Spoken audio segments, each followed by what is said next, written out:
नमस्कार, आप देख रहे हैं दैनिक साथी हरियाणा। साथियों, हरियाणा राजस्थान के बीच चल रहे जल भराव विवाद को लेकर मंगलवार को रेवाड़ी डीसी के साथ राजस्थान के भिवाड़ी का एक प्रतिनिधिमंडल की मीटिंग हुई। बैठक के बाद बताया गया कि अस्थायी समाधान के लिए 7 दिन का समय दिया गया है। वहीं इस जल भराव विवाद पर केंद्रीय मंत्री राव इंद्रजीत सिंह का भी बयान सामने आया है। उन्होंने राजस्थान के तिजारा विधायक बाबा बालकनाथ के बयान पर अपनी प्रतिक्रिया दी। राव ने कहा कि मसानी बैराज से आने वाले पानी के जहरीला होने के सबूत सामने आ चुके हैं। वहीं राजस्थान के लोगों ने ऐलान कर दिया कि समाधान नहीं हुआ तो रैंप तोड़ने से पीछे नहीं हटेंगे।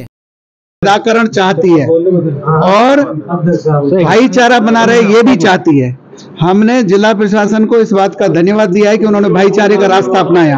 हमें बहुत सारे ऐसे लोग भी थे जो कि हमने पब्लिक रोक रखी है। शॉर्ट टर्म 1 सप्ताह में जिलाधीश महोदय इसका समाधान निकालेंगे, सुझाव भी हमने दिए हैं। लॉन्ग टर्म राजस्थान सरकार और हरियाणा सरकार 1 साल का वक्त मांग रही है, उनकी प्लानिंग वो जाने। शॉर्ट टर्म में 7 दिन बाद हम वापस जिला प्रशासन से जवाब लेंगे। अगर सकारात्मक उपाय होता है तो वेल एंड गुड, नहीं होता है तो 15 दिन बाद हम पुनः महापंचायत करेंगे। मैं भिवाड़ी राजस्थान से हूँ, अलवर का पार्टी का युवा मोर्चा अध्यक्ष हूँ। अभी हम हरियाणा रेवाड़ी के कलेक्टर साहब से मिलने आए और हमारी बहुत बड़ी समस्या जल भराव के लिए, तो मेन तो क्या फिलहाल अल्टरनेट है थोड़ा समाधान के लिए, तो अपन ने जगह बताई है उनको। जैसे कलेक्टर साहब ने हमारा रास्ता रोक दिया, ये भी गलत है। हरियाणा सरकार ने हमारा रास्ता रोका। रास्ता रोकना तो किसी का भी सही नहीं है। कलेक्टर साहब बेशक किसी भी जिम्मेदारी पे हो, रास्ता रोकने की जिम्मेदारी इनके पास भी नहीं है। रास्ता रोकना बिल्कुल गलत है। पानी निकालेंगे हम, और रास्ता रोकना जानते हैं तो खोलना भी जानते हैं। हम सीधे कहना आश्वासन ये दिया उन्होंने कि अभी हम अल्टरनेट पानी जो भरा हुआ है उस भराव पानी को कहने के अपन इधर भाव की तरफ भेज देते हैं। फिर उसके बाद अपने जो STP बनना है या कुछ बनना है उसके लिए होगा। फिलहाल पानी सूखना चाहिए, और जो रास्ते में जो रैंप है हम उसके लिए कह चले हैं कि अवैध है और अवैध होगा और रहेगा तो उसको उखाड़ भी देंगे। हम कह चले हैं सब हमारे लोग दुखी हैं। मंगलवार के अल्टीमेटम और मंगलवार के सुझावों के बाद अगर हरियाणा प्रशासन हम सपोर्ट नहीं करता है तो रैंप तोड़ा जाएगा। आज कुछ भिवाड़ी से जो एक प्रतिनिधिमंडल है, उन्होंने जो समस्या है भिवाड़ी धारवेड़ा के जो पानी जल भराव की, उसके विचार में हमें कई सुझाव दिए हैं। कई तरह की समस्याएं बताई है, उन पे विचार किया जाएगा और उनकी जो समस्या है उनको समझा जाएगा। और दोनों स्टेट, दोनों राज्य मिलके इसका, क्योंकि टोपोग्राफी दोनों राज्य की एक जैसी है, एक निस्तारण इस समस्या का करने की कोशिश करेंगे मिलके। तो ये आज मीटिंग मेरे हिसाब से कुछ टेक्निकल कारण रहे हैं, कुछ इंटरेस्टेड कारण रहे हैं। उसके बाद में पिछले 2 या 3 साल से लगातार दोनों स्टेट मिलके काम कर रहे हैं और समस्या का जो समाधान की तरफ हम बढ़ रहे हैं। और बहुत जल्दी आपको देखने को मिलेगा कि इस समस्या का स्थायी समाधान हो जाएगा।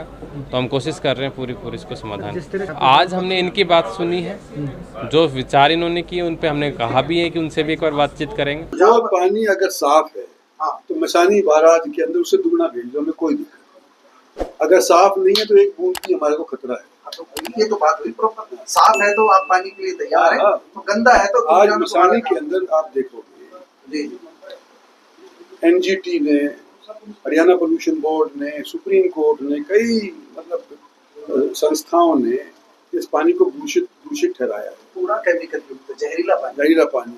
उसमें कोई मछली नहीं पनप रही।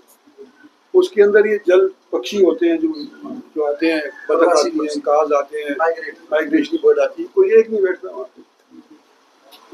तो मतलब कहने को तो कहो कि भाई प्रदूषण नहीं, तो अगर प्रदूषण नहीं होता तो फिर कुछ न कुछ उसके अंदर जिंदगी, जैसे हमारे तालाब के अंदर कोई ऑक्सीजन थोड़ी दे रहा है, पर मछली इसके अंदर है, कछुए इसके अंदर हैं, हर एक चीज की, और जो पानी की चीजें होती हैं, हर चीज यहाँ पे, सांप भी